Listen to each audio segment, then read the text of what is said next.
to the At championship. 22 years of age, he took a team to the finals, right? As the underdog, always been the underdog.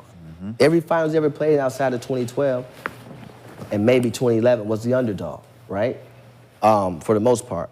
This guy's trying to make an excuse for losing.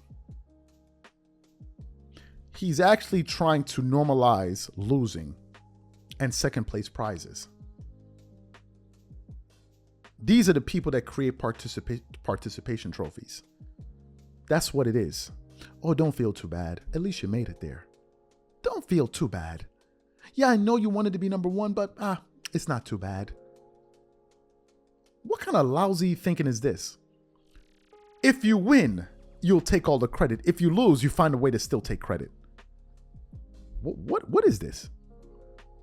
LeBron was the underdog in 8 of the 10 finals he played in. Okay, let's just go through a few. LeBron made it to the finals in 2011. Was he the underdog with the Miami Heat and the Dirk's Mavs? Well, you would have to be a flagrant idiot to say the otherwise. Obviously, they weren't. The next one. Were they the underdogs against the Oklahoma City Thunder? Help me figure it out.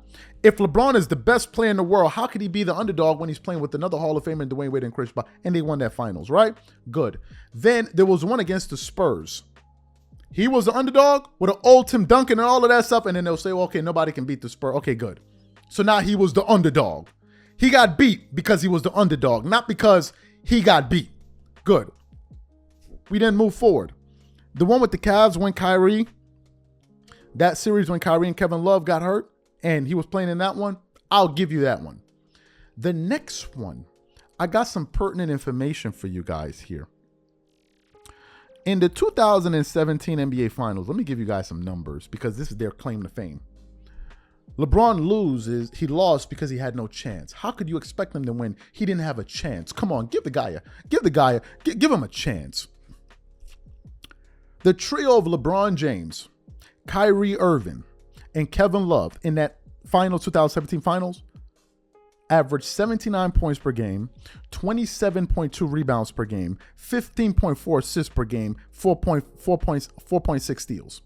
The trio of Kevin Durant, Stephen Curry, and Klay Thompson averaged 78.4 points per game, 21 rebounds, that trio, and 17 assists with 3.5 steals per game. The LeBron Cavs trio outscored them, out-rebounded them, and stole the ball more than them. Does that sound like a heavy mismatch? Help me figure it out. Because all it sounds like to me is excuse making. Excuse making. That's all it sounds like. To address one of his final points, he brought up the fact that LeBron has gone to the NBA Finals so many times. Let's ask the question. How was he able to do that?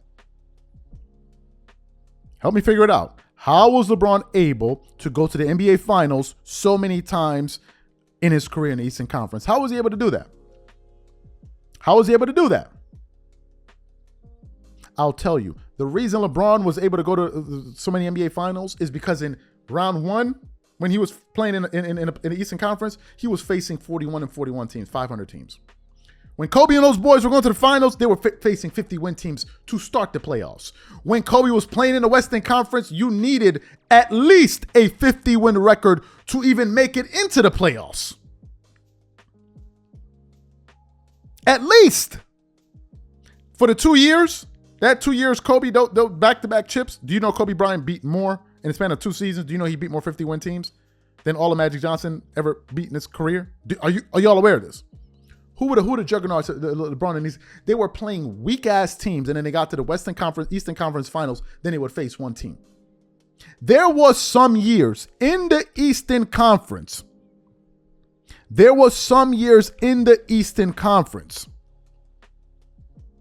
that only 2 or 3 teams that were in the playoffs would win at least 50 games. Do y'all know this? To me, I think they need to let this thing go.